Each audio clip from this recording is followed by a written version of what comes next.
Now, I want to get busy on the first couple of subjects for today. Everybody that's okay, say I'm okay. Here's the first subject that I found so interesting. I want to share it with you. Then I want to talk about personal development, the subject that I started listening to age 25 that revolutionized my whole life, from my mentor, Mr. Earl Schoaf. Here's an interesting subject. Just jot it down now. It's called Enlightened Self-Interest.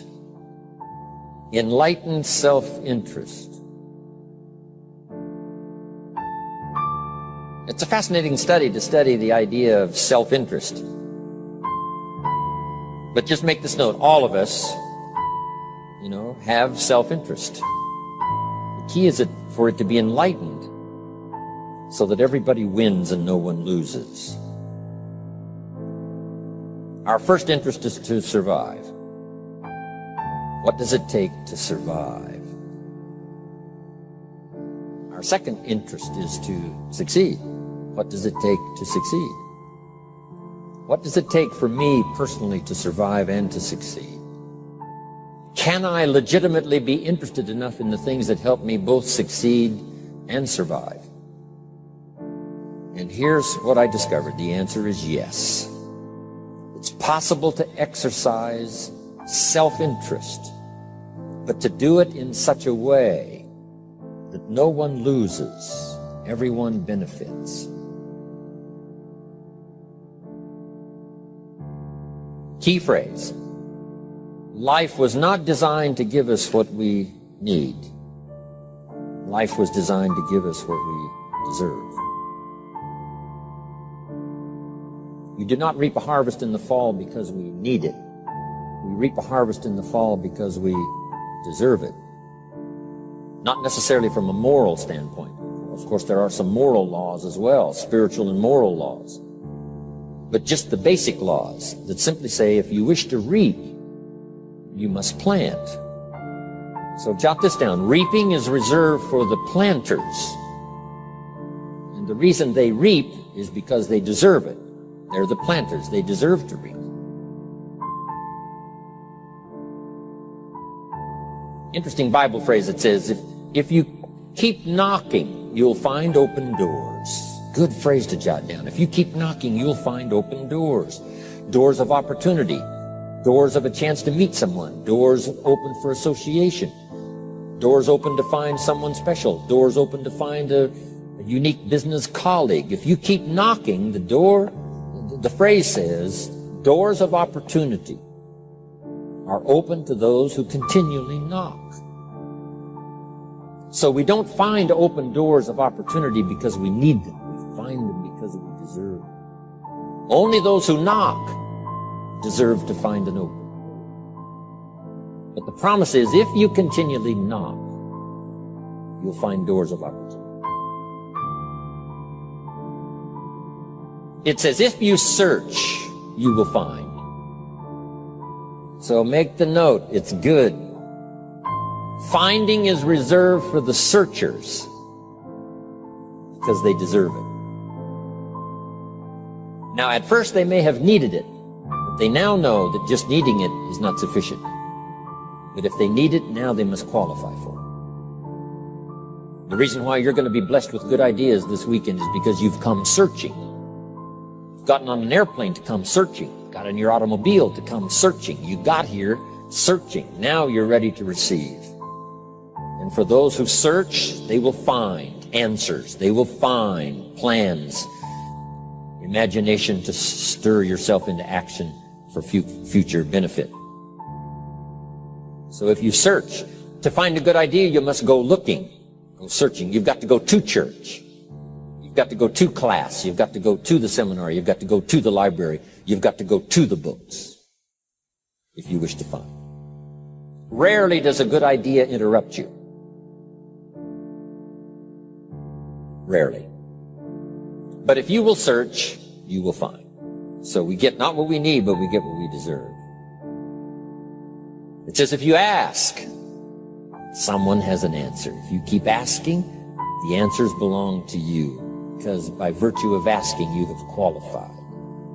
So we don't get what we need, we get what we deserve. The mother on welfare should be taught in some small manner that hopefully she can begin deserving the welfare check. Not getting it because she needs it, but now starting to get it because she deserves it.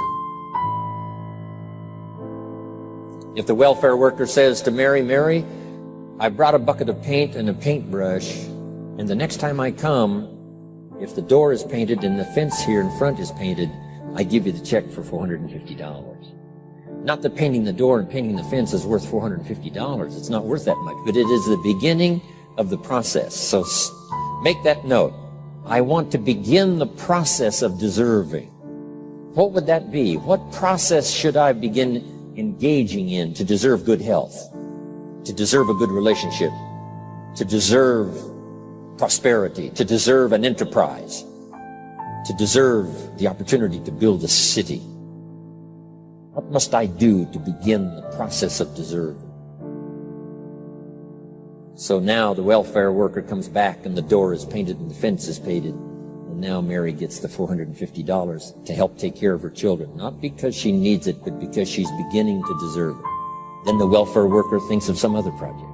She said, Mary, if these weeds are gone and this little garden is cultivated, when I come back, now that the door is painted and the fence is painted, if the weeds are gone and this little garden is cultivated, you get the $450. And step by step, a new life is emerging, learning the process of deserving and not just needing.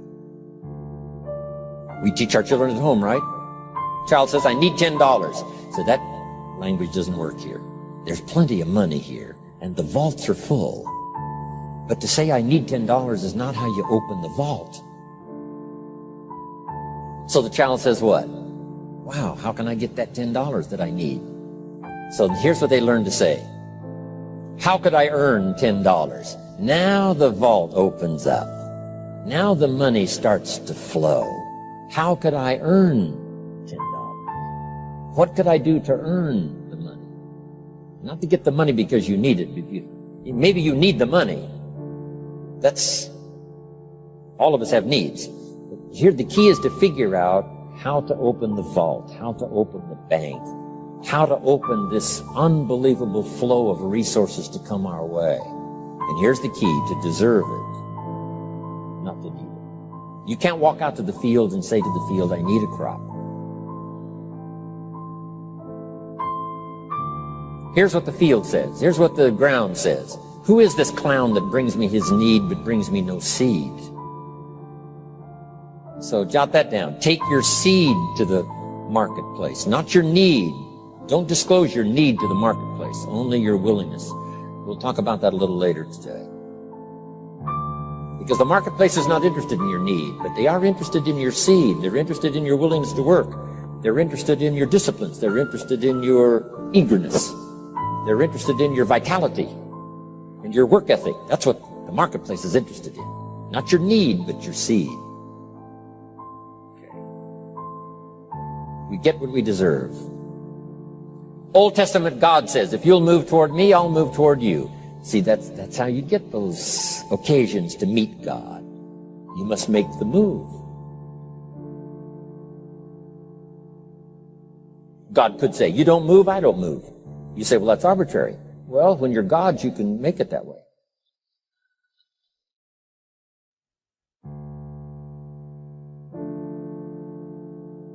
So, the law says if you wish to receive, now let's talk about enlightened self-interest. If you wish to receive, and we would call the wish to receive self-interest.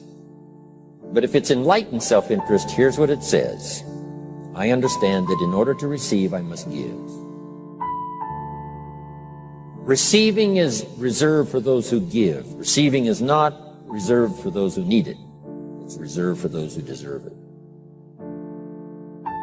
We deserve the receiving by giving. In fact, there's an extraordinary phrase in this little context, and here's what it says. It's better to give than it is to receive. Now, the uneducated person would find that difficult to ponder. Why would it be better to give than it is to receive? So let me give you one of the better phrases for the day. Here it is. Giving starts the receiving process. So of course it's better to give than it is to receive. How much receiving do you wish? You must start the giving process.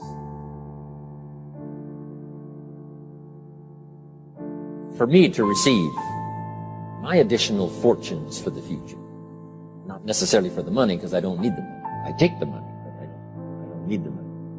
But here's what I do need. For someone to say, a year from now, 5 years from now, Mr. Rohn, that seminar helped to change my life. And for whatever reason, I was brought here to this place for this time. And later someone says that. See, to receive that kind of thanks, it's unbelievable. Here's what you cannot buy. That kind of thanks. You can't buy it with money. You have to earn it.